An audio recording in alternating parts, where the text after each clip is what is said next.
Hello friends, welcome to our YouTube channel में संतोष कुमार। आप सभी का बहुत बहुत स्वागत है इस वीडियो में।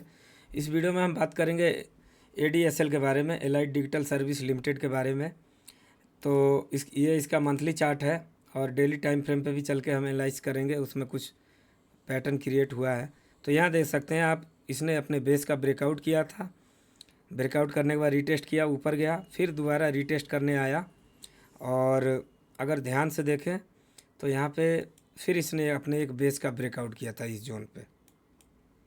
ब्रेकआउट करने के बाद ऊपर निकला, रीटेस्ट किया और यहाँ पे अब जो है इस लेवल के पास आने के बाद इसमें एक नई तेज़ी बन सकती है, जो कि इसका रेजिस्टेंस लेवल ये है जहाँ ये फेस कर रहा है। ऊपर जाने के बाद अगर आप इस रेजिस्टेंस लेवल को मार्क करें तो ये बार बार ऊपर से रिजेक्शन हो रहा है। ब्रेक तो करने के लिए 4-5 महीने से प्रयासरत है। अब आने वाले टाइम में देखते हैं, अगर इसमें ये जोन ब्रेक होता है तो फिर इसमें ऊपरी लेवल दिख सकते हैं। अब आइए चलते हैं डेली टाइम फ्रेम पे। इसमें एक पैटर्न बन रहा है और जिसे हमको देखने के लिए ये सभी लाइनों को डिलीट करना होगा, अगर डेली टाइम फ्रेम पे हम इसे देख रहे हैं तो। और देखिए, ध्यान से समझिए, अगर स्विंग ट्रेडिंग आप करते हैं या सीखना चाहते हैं तो किस तरीके से हमें स्विंग ट्रेडिंग करनी होती है, क्या क्राइटेरिया होते हैं स्विंग ट्रेडिंग करने के। पहली बात तो यह है कि स्विंग ट्रेडिंग उसी स्टॉक में किया जाता है जो स्टॉक का ट्रेंड अप हो। स्विंग ट्रेडिंग में आपका सबसे बड़ा दोस्त आपका ट्रेंड ही होता है। अगर ट्रेंड आपका पॉजिटिव है तो लॉसेस के चांसेस बहुत कम रहते हैं, प्रोबेबिलिटी हाई रहती है कि आपका वो ट्रेड अच्छा ही जाएगा। अगर आपका रिस्क रिवार्ड फेवरेबल है तो। और जब आपका ट्रेंड अप होता है तो वहाँ ब्रेकआउट सेटअप भी परफेक्ट काम करता है, क्योंकि ट्रेंड बुलिश है। अगर वही चीज़ जब आप स्टेज 3 में अप्लाई करेंगे किसी भी स्टॉक में, जैसे कल्याण में हुआ, कल्याण ज्वेलर में, और कल्याण ज्वेलर्स, और आप एफएसएल का भी देख सकते हैं चार्ट, एजिस लॉजिस्टिक का भी चार्ट देख सकते हैं। उनके ब्रेकआउट फेल होने का कारण यही था, स्टेज 3। यहाँ देख सकते हैं आप, इसका ये ट्रेंड यहाँ से डाउन ट्रेंड था, अब ट्रेंड चेंज हुआ, ब्रेकआउट हुआ शेयर में, और ब्रेकआउट होने के बाद यहाँ रिटेस्ट करके शेयर ऊपर निकला। लेकिन यहाँ पे एक कॉन्सेप्ट और है, अगर आप ध्यान से देखें तो, जिसको हम बोलते हैं लो रिस्क सेटअप। थोड़ी देर के लिए मैं मूविंग एवरेज को हाइड करता हूँ और ध्यान से समझने की चेष्टा करिए। तो यहाँ पे अगर हम VCP का इस्तेमाल करें, volatility contraction pattern, 1 minute guys, इसको डिलीट करके हमें यहाँ लगाना पड़ेगा।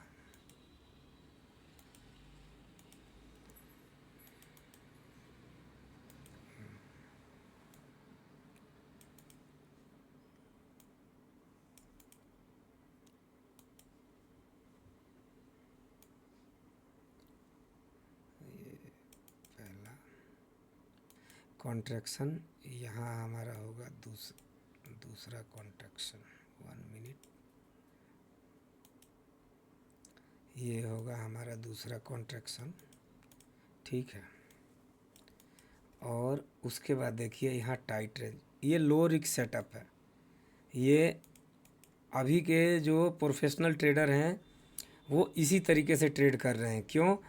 क्योंकि जब तक शेयर ब्रेकआउट पे निकलेगा तब तक तो आप 10% गेन कर चुके होंगे। लेकिन उसका कॉन्सेप्ट क्या है, यहाँ पे आपको 50 EMA लगाइए, देख रहे हैं 50 EMA एकदम आपके, मतलब कि उस जोन पे खड़ा है जहाँ से आपका ट्रेड एक्टिवेट होता है। अब इसको थोड़ी देर के लिए हाइड करके और हमें हॉरिजॉन्टल लाइन का सहारा लेना होगा। और देखिए यहाँ पे मल्टीपल टाइम इनसाइड बार बन रहे हैं, पंच बार बन रहा है, और जिसको मतलब ब्रेक करते ही शेयर यहाँ से एक बुलिश मोमेंटम में आ गया। आप चाहें तो यहाँ भी इसे लगा सकते हैं।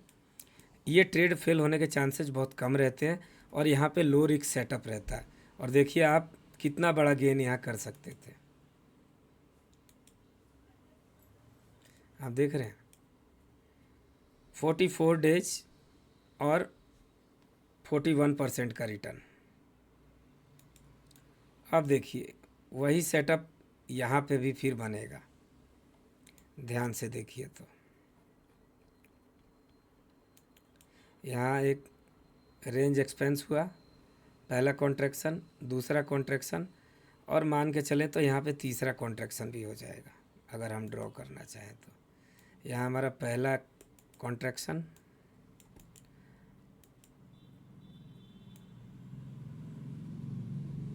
दूसरा कॉन्ट्रैक्शन और हमारा तीसरा कॉन्ट्रैक्शन। यहाँ पे थोड़ा टाइट रेंज नहीं हुआ है और हर बार सेम ही पैटर्न नहीं बनते, थोड़ा सा डिफरेंस तो हो ही जाता है। अगर हम यहाँ पे 50 EMA लगाएं, अगर यहाँ पे हम 50 EMA लगाएं, आप देख सकते हैं एकदम प्रॉपर यहाँ पे इस कैंडल के ब्रेक होते ही 50 EMA का भी स्टॉक ने क्रॉस किया और विद इन आप देख सकते हैं कि यहाँ पे 38% का रिटर्न 11 डेज।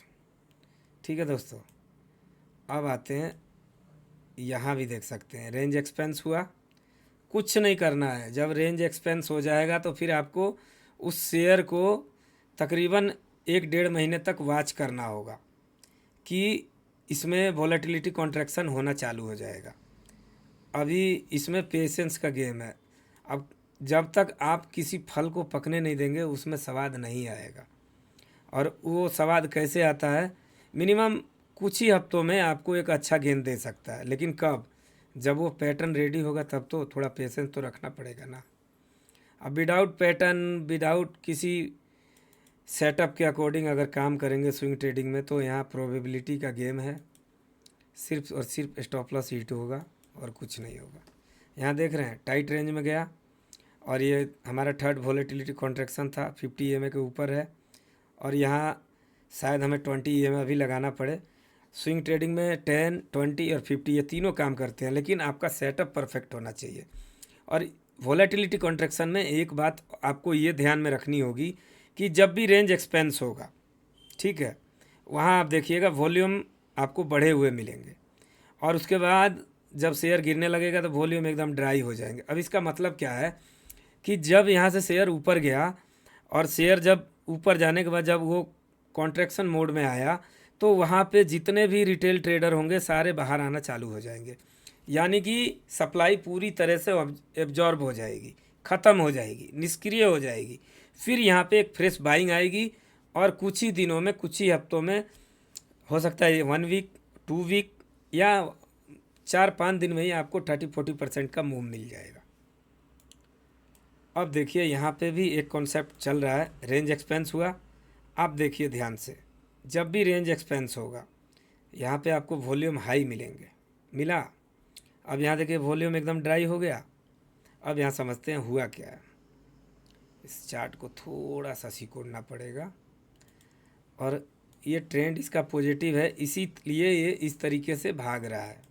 अगर ट्रेंड पॉजिटिव नहीं होता तो इनका भागना बहुत मुश्किल होता।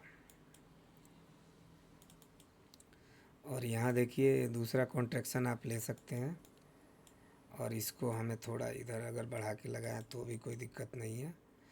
और यहाँ पे देखिए हमारा तीसरा कॉन्ट्रैक्शन, ठीक है। और ये टाइट रेंज में नहीं गया है, वैसे तो ये ट्रेड यहीं प्लान हो जाता, लेकिन 50 EMA के नीचे है तो कंफर्मेशन इम्पोर्टेंट होता है, क्योंकि 50 EMA के पास से क्या होता है ना, लो रिस्क सेटअप हो जाता है। इसके लिए अगर कहीं कहीं 20 EMA से भी ट्रेंड पॉजिटिव हो जाता है तो वहाँ भी बाई इनिशिएट कर सकते हैं। और देखिए यहाँ से ये ट्रेंड एक्टिवेट हो गया, लेकिन अब इसमें RR फेवरेबल नहीं है। ये मेरे भी उसमें स्किनर में नहीं आया था, इसके लिए मैं मिस कर गया इसको। बट ये सेटअप आपके हमेशा काम आएगा। अगर आप वॉलेटिलिटी कॉन्ट्रैक्शन पे अगर काम करेंगे, वर्क करेंगे, तो आने वाले कुछ महीनों तक अगर आप प्रैक्टिस करेंगे तो आप पाएंगे कि टाइट रेंज का कंसोलिडेशन और VCP पैटर्न के अकॉर्डिंग अगर ट्रेंड पॉजिटिव है, जैसे कि अगर आपका ट्रेंड पॉजिटिव है इस तरीके से, तो इसमें आपको यहाँ हम ब्रूस लगा के इस्तेमाल कर, जैसे आपका trend higher high higher low, higher high higher low बना रहा है, तो इन सब जगहों पर आपको एक अच्छा स्विंग प्ले करने को मिलेगा और आप कम ही दिनों में तकरीबन 20-30% एक्सेप्ट कर सकते हैं। लेकिन प्रैक्टिस करनी पड़ेगी कि आपका स्टॉक का ट्रेंड क्या चल रहा है। अगर आप सोचेंगे कि डाउन ट्रेंड में जाके ये काम करें तो आप ट्रेंड के अगेन जाएंगे और रिटर्न बनने के चांसेस बहुत कम हो जाएंगे। तो आशा करता हूँ ये वीडियो आप लोग को बहुत अच्छा लगा होगा। और आरबीएनएल में भी एक सेटअप बना था, लेकिन वो डाउन ट्रेंड में था तो मुझे उतना रिस्क लेके काम करने की आदत नहीं है, बिकॉज ये यहाँ से फेज़ 3 इसका चालू हो गया है और ये स्टेज 4 में है। अब ये तैयार था, अगर इस लेवल को क्रॉस करता तो ट्रेंड और भी अच्छा पॉजिटिव हो सकता था, बट ये 2-3 दिन भागा बजट को लेके। बहुत लोगों ने ट्रेड यहाँ प्लान किया था बट मेरा कन्विक्शन नहीं गया। मेरा कन्विक्शन कहाँ जाता है मैं आपको बता रहा हूँ, किन जगहों पर स्विंग ट्रेडिंग में सेफली कर पाता हूँ। तो अगर पहला आप देखें स्विंग ट्रेडिंग के लिए आरबीएनएल, तो मैं आपको कॉन्सेप्ट बता रहा हूँ विदाउट किसी ईएमए और विदाउट किसी इंडिकेटर के। आप यहाँ ध्यान से देखिए, अब मैं मूविंग एवरेज को भी हाइड कर देता हूँ, आपको खुद ही पता चल जाएगा पैटर्न देख के आप ट्रेंड में ही कि शेयर में कैसे स्विंग ट्रेड प्लान करना चाहिए। ये सब पैटर्न इतने इजी हैं कि सिर्फ टाइट रेंज देख के आप यहाँ पे ट्रेड प्लान कर सकते हैं। देख रहे हैं आप, यहाँ देखिए ध्यान से, ये तो इसका ब्रेकआउट जोन है, लेकिन हमें ट्रेड प्लान यहीं कर लेना है। क्यों करना है? यहाँ पे हमारा रिस्क बहुत कम हो जाता है, छोटा हो जाता है। अगर आप लगाना चाहें तो 10 या 20 ये में लगा लें, इस सेटअप के लिए परफेक्ट काम करेगा।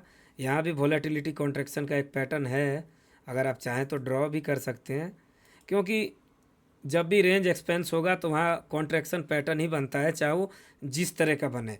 और ये परफेक्ट वीसीपी का एक उदाहरण है, और वीसीपी होता ही ऐसे है, वोलेटिलिटी कॉन्ट्रैक्शन पैटर्न। आप यहाँ देखिए ध्यान से, पहला कॉन्ट्रैक्शन, यहाँ दूसरा कॉन्ट्रैक्शन, अरे ये दूसरा कॉन्ट्रैक्शन आप ले सकते हैं, और यहाँ पे तीसरा कॉन्ट्रैक्शन। थोड़ा आगे पीछे भी बनेगा तो कोई दिक्कत नहीं है। मेन इम्पोर्टेंट ये जो हमारा इसमें कॉन्ट्रैक्शन हो रहा है ना, ये टाइट रेंज है। टाइट रेंज जैसे ही ब्रेक होगा हमारा ट्रेड एक्टिवेट हो जाएगा, तो हमें यहाँ 4-5% का मतलब कि मार्जिन वैसे ही मिल जाता है और हमारा स्टॉप लॉस भी छोटा हो जाता है। और इसकी पहचान क्या होती है वोलेटिलिटी कॉन्ट्रैक्शन पैटर्न की? जहाँ से शेयर गिरेगा वहाँ पहले आप देखेंगे रेंज एक्सपेंस हुआ है और वहाँ पे वॉल्यूम हाई होंगे, और जैसे ही वो गिरना चालू होगा वॉल्यूम एकदम ड्राई हो जाएंगे। और वॉल्यूम ड्राई होंगे तो इसका मतलब आप समझ लीजिए कि इसमें पूरे सेलर जब तक एग्जिट नहीं मारेंगे तब तक इसमें मूव नहीं आएगा। फिर यहाँ भी वही आप देख सकते हैं, एक तरह से वोलेटिलिटी कॉन्ट्रैक्शन पैटर्न। और ये जो हमारा पंच बार है ये इंडिकेट कर रहा है कि शेयर यहाँ से ब्लास्ट करेगा।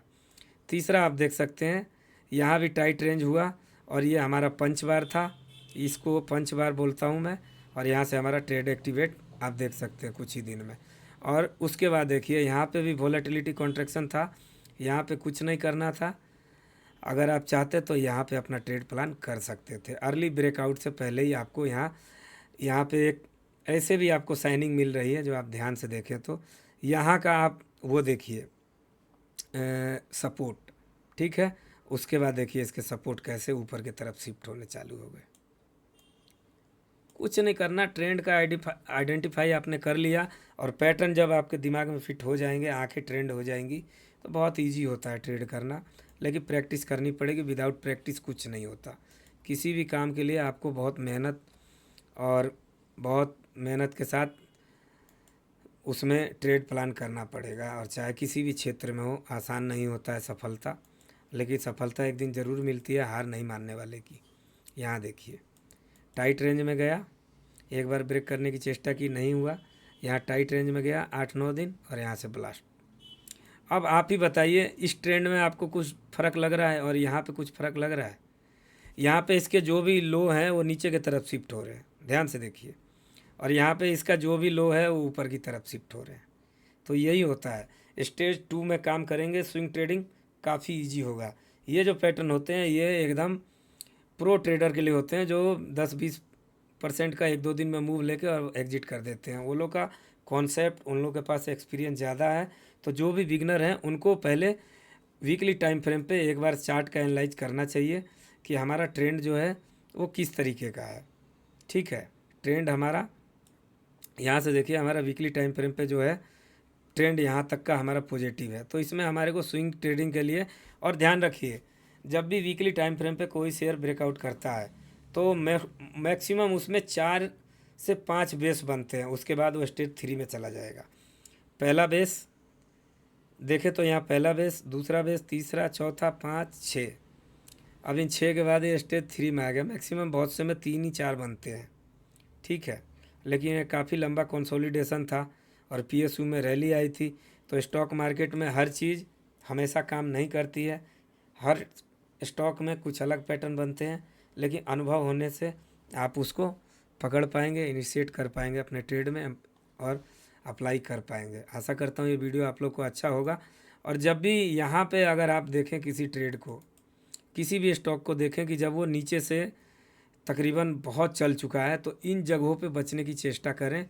ज़्यादातर बिगनर यहीं आके फंसते हैं, और फंसने का कारण भी ये है, मान लीजिए आपने यहाँ ख़रीद लिया, एक बात बता रहा हूँ मैं क्यों रिटेल ट्रेडर फंसते हैं। आपका कभी भी ये देख के चलना चाहिए कि आप जो शेयर ले रहे हैं, तो अगर मान लीजिए आपने किसी शेयर को 395 रुपये में बाई किया, कहीं तो स्टॉप लॉस डाला होगा ना। अब मान लीजिए कि ये शेयर है, मैंने बाई किया, ठीक है, मेरा ट्रेड नहीं चला, कोई बात नहीं। अगर मैंने इस ऊपरी लेवल पे भी बाई किया तो मैं स्टॉप लॉस कहाँ डालूँगा? 10% का भी स्टॉप लॉस अगर डालता हूँ तो मेरा स्टॉप लॉस यहाँ बनता है। अगर मैं काट के निकला, मेरे 1 लाख रुपए की पोजीशन है, मान लीजिए 7-8 हज़ार रुपये का लॉस लेना मेरे को ठीक है, पसंद है, कोई दिक्कत नहीं है, ट्रेडर हैं तो वो करना पड़ेगा। बट अगर आपने यहाँ लॉस नहीं काटा तो आप समझ लीजिए कि आपका कितना % का लॉस हो गया। तो ट्रेड सबके ख़राब होते हैं, लेकिन जो प्रो ट्रेडर होता है वो कोई भी इमोशन में नहीं रहता है। आप देखिए यहाँ 44% का लॉस ऑलरेडी ले चुका है जो आदमी यहाँ बाई किया होगा, होप में कि अब ये चलेगा चलेगा। एक बार फंडामेंटल उठा के देख लीजिए इसका, PE और ROE RSC जो भी है इसका, ROE ROC, price to book value, sector PE, देखिए कितने टाइम पे ट्रेड हो रहा है। अब ये शेयर को यहाँ से चलना काफ़ी मुश्किल है, बहुत टाइम लेगा, क्योंकि चलने के लिए ये बेस बनाना पड़ता है, उसके बाद कुछ पॉजिटिविटी आती है तब। अब यहाँ जो इसमें थे बड़े प्लेयर वो सब धीरे धीरे एग्जिट मारेंगे, और 1-2 दिन की रैली आई थी, लेकिन यहाँ देख रहे हैं ये कैंडल कितनी बड़ी रिजेक्ट हुई है। तो अभी इन शेयरों को चलना बहुत मुश्किल है, टाइम लेंगे। क्यों लेंगे? क्योंकि जो शेयर ने ऑलरेडी इतना बड़ा मूव दे दिया है, आप उससे एक्सेप्ट नहीं कर सकते कि वो 2-3 महीने करेक्शन के बाद फिर रॉकेट बन जाए, ऐसा होता नहीं है। ये स्विंग ट्रेडिंग में होता है कि कोई शेयर अप ट्रेंड में है, गिरने के बाद 1 से 1.5 महीने 2 महीने में फिर वो अपने हाई को काट के ऊपर निकल जाएगा, अगर वो स्टेज 2 में चल रहा है। तो स्टेज 3 में होगा तो अब इनको भी चलना काफ़ी मुश्किल हो जाएगा। आशा करता हूँ ये वीडियो इन्फॉर्मेटिव लगा हो। मिलते हैं नेक्स्ट वीडियो में। Thanks for watching this video. जय हिंद, जय भारत, वंदे मातरम दोस्तों।